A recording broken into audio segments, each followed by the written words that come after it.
Now to the earthquake outbreak. 3 deadly quakes in 3 days. The soaring death toll, the search for victims now underway.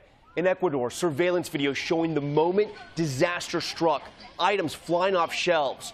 The quake measuring 7.8, more than 230 killed. And in Japan, more than 40 people are dead after 2 earthquakes hit there. Rescuers searching for missing victims.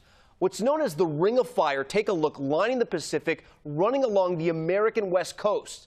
New concerns tonight about the big one hitting here. ABC's Matt Gutman in Japan.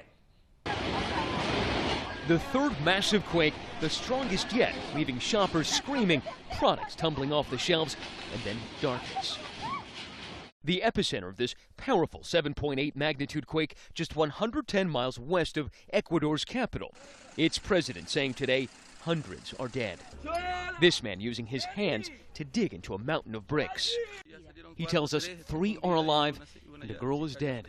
Tonight, experts warning the United States is also in danger. We're all on the Ring of Fire. This is a very active part of the Earth, and it's a reminder that this is a hazard that we face. Across the Pacific, a spasm of hundreds of earthquakes and aftershocks killing dozens. Most of the dead in the town of Mashiki. At this one on Friday, rescuers gently delivering this 9-month-old baby girl from death's grip. That rescue, the one bright spot amid the grim task of recovery. In that same neighborhood, we found these rescuers. So this crew's checking out the hardest hit homes, and one house in particular that they want to hit is the one where that 9-month-old baby girl was rescued from. They want to make sure that nobody is still in there. Minutes later, they found it.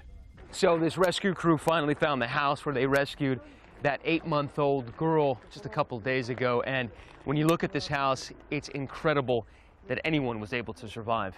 Then a man approached us. Konnichiwa. He said he was the baby's grandfather.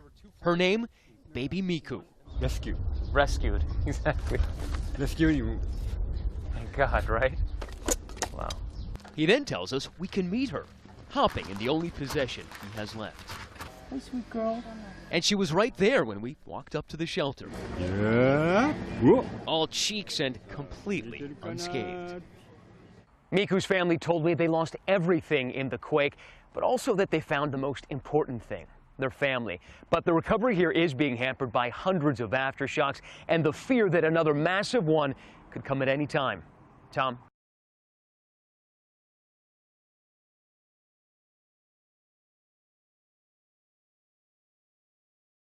A couple days ago, and when you look at this house, it's incredible that anyone was able to survive.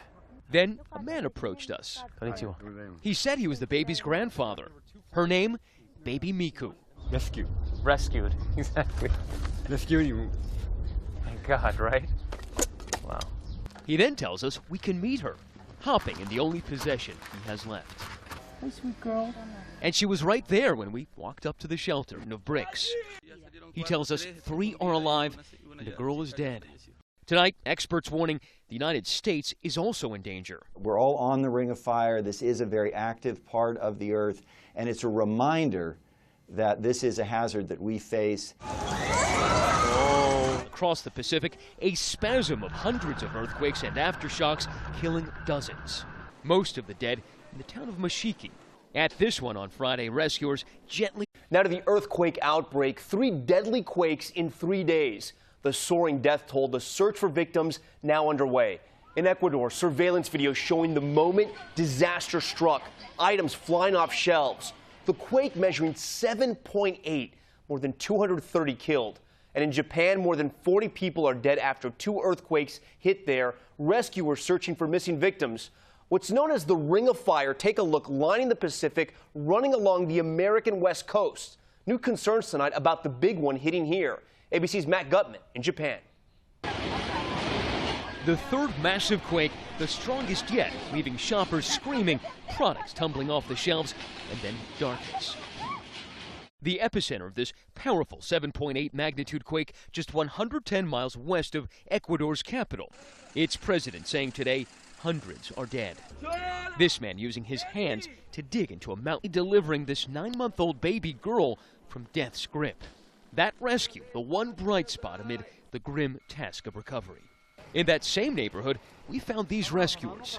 So this crew's checking out the hardest hit homes, and one house in particular that they want to hit is the one where that 9-month-old baby girl was rescued from. They want to make sure that nobody is still in there.